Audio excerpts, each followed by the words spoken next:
bienvenue, c'est Nomax. Cette semaine vous présente le premier échange franco-russe avec le lycée Berthollet, la remise de diplôme des BTS au lycée des Brécy et l'apéro du microcrédit avec l'ADI 74. Montez le son, c'est parti! Premier échange scolaire franco-russe au lycée Berthollet. Pour la toute première fois, l'association sénodienne Alpes-Sibérie organisait un échange scolaire entre le lycée Berthollet et le lycée d'Irkoutsk en Sibérie. Un voyage unique pour ces 10 jeunes qui habitent à 8000 km de chez nous. Je m'appelle Natalia, j'ai 16 ans, j'étudie au lycée et j'aime beaucoup danser et France. La France. Et je suis très heureuse que j'ai une opportunité de pratiquer français en Nancy, en France. J'étudie au lycée à Irkoutsk et j'aime votre voyage. J'ai 17 ans et j'aime beaucoup la France parce que c'est magnifique ce pays. C'est tout. Pas facile après seulement 2 années d'études du français, mais ces jeunes étaient motivés par ce voyage exceptionnel. Nous sommes 10 en ce qui concerne les élèves et 2 professeurs accompagnants. Nous sommes arrivés ici le 12 novembre et nous restons à Annecy jusqu'au 22 novembre. Ensuite, nous passerons 2 jours à Paris et après nous revenons chez nous à Irkoutsk, en hiver déjà, parce qu'il fait froid chez nous. Il a beaucoup neigé, il fait moins 20 degrés, voilà. Mais ici, l'automne continue et nous profitons de la nature, de la ville. Vendredi 16 novembre, la commune déléguée de Sénod accueillait officiellement les 12 Russes, l'association Alpes-Sibérie et le proviseur du lycée Berthollet. Bien, on est le seul établissement de l'agglomération d'Annecy à proposer le russe en enseignement. Et donc ça me semblait intéressant de pouvoir développer avec un établissement russe un partenariat, de manière à soutenir cet enseignement et à aborder également, c'est ce qui est intéressant finalement, les aspects plus culturels. Lorsqu'un jeune russe est accueilli dans une famille d'accueil, au sein de la famille, il y a une découverte de la vie en France, il y a des échanges sur la vie quotidienne dans le pays qui sont intéressants et qui complètent finalement ce qu'ils peuvent apprendre en cours qui est purement linguistique. L'année prochaine, ce sera au tour des jeunes Français de partir à Irkoutsk en Sibérie. En attendant, vous pouvez soutenir l'association Alpes-Sibérie en vous rendant sur son site internet alpesibérie.com ou en venant à la soirée de l'association le 19 janvier à la salle Saint-Martin. Cérémonie de remise des diplômes aux élèves de BTS du lycée des Brécy. Vendredi 16 novembre, le lycée privé des Brécy recevait ses anciens élèves de BTS afin de leur remettre leur diplôme. Le lycée propose 3 BTS tertiaires, un BTS assistant de gestion, un BTS comptabilité gestion et un BTS management des unités commerciales. Et le lycée a eu de très bons résultats cette année, largement au-dessus de la moyenne nationale. 78% de réussite pour les AG, 86% de réussite pour les CG et 100% de réussite pour les MUC. Donc c'est l'occasion de leur remettre physiquement effectivement le diplôme et puis voilà, de les retrouver, d'échanger, de partager ensuite un bon moment parce qu'il y a un petit apéritif qui succède effectivement à cette remise de diplôme et puis d'échanger sur leur poursuite d'études, sur éventuellement profession actuellement parce que certains aussi sont sur le marché du travail et donc de garder une relation entre l'établissement et nos étudiants diplômés. Asma et Clément sont venus chercher leur diplôme de BTS Management des unités commerciales. Asma travaille actuellement chez Armentieri, mais elle a un autre projet. C'est vrai qu'initialement je voulais continuer en licence, mais je me suis pris un peu trop tard pour les alternances. Mais voilà, c'est mon objectif l'an prochain de trouver une licence. Quant à Clément, lui, est arrivé dans ce BTS un peu par hasard et il l'a quand même validé même si ce n'est pas sa vocation. En attendant de savoir ce qu'il veut faire réellement, il travaille chez H&M à Annecy avec une idée en tête. Pourquoi pas reprendre un jour en licence dans un domaine qui pourrait peut-être me plaire au cours des années à venir.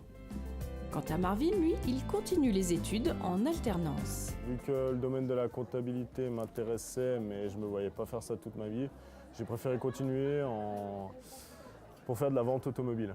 L'automobile, c'est ce qui me plaît, donc voilà. Là, je fais un CQP, donc un certificat de qualification professionnelle. Donc c'est un peu comme une licence professionnelle en alternance.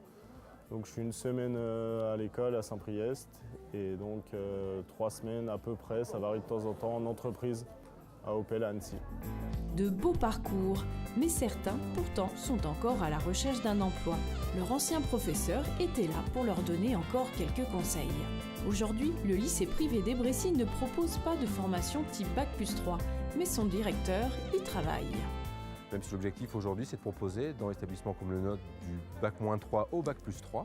Donc c'est pour ça qu'on essaye aussi de réfléchir à une proposition de formation post-BTS sur un niveau licence en fait, qui aujourd'hui est reconnu aussi au niveau européen, donc ce qui leur permettrait pour certains effectivement, de par la charte Erasmus que nous avons dans l'établissement, de pouvoir poursuivre aussi au niveau européen leurs études post-BTS. Bravo à tous les étudiants et leurs enseignants pour ces beaux résultats, en espérant que la promo 2019 réussira tout aussi bien.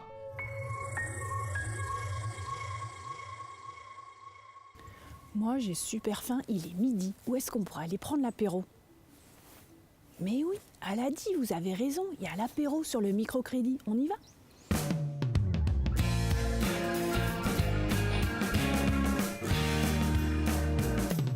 L'ADI est une association reconnue d'utilité publique. Ça fait 30 ans qu'on existe en France.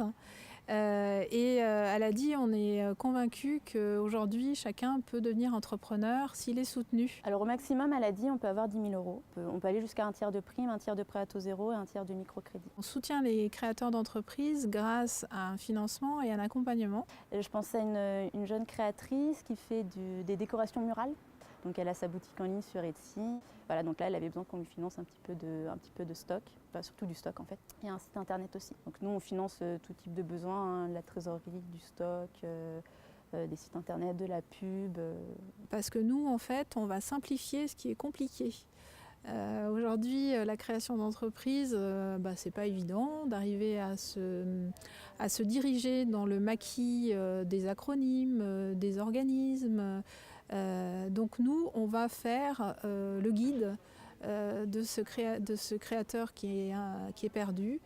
On va l'orienter soit à l'ADI vers ce dont il a besoin, les bons services, ou bien en extérieur auprès de nos partenaires pour faire en sorte que son projet il aboutisse dans de bonnes conditions. On a aussi la possibilité de financer les personnes pour retrouver un emploi ou se maintenir dans l'emploi, donc en finançant un permis de conduire, une voiture, une réparation de voiture. Donc ces deux volets cumulés, effectivement, on va financer 100 personnes sur l'année en Haute-Savoie. On a beaucoup de personnes dans le bâtiment, puis on a pas mal de personnes dans le négoce auto aussi, donc voilà, qui rachètent, qui revendent des voitures à des particuliers. Conciergerie aussi, j'ai eu un petit jeune qui s'est lancé dans la conciergerie. Donc voilà, c'est pareil, ça c'est quelqu'un en sortie d'études qui a voulu se lancer, donc bon, plutôt dans les stations de ski. On fait tout type d'activités, tout type de statut, il y a vraiment... Il n'y a pas de limite à ce niveau-là, on est ouvert à écouter tous les projets. Bon, et en plus d'un apéro, moi j'ai rencontré Barbara et les bénévoles de l'ADI, j'ai appris plein de choses. Et vous, si ça vous intéresse, venez à l'ADI, c'est au 17 rue du Cep, en face de l'école du Cep à Sénaux. Vous savez où c'est, il n'y a plus qu'à.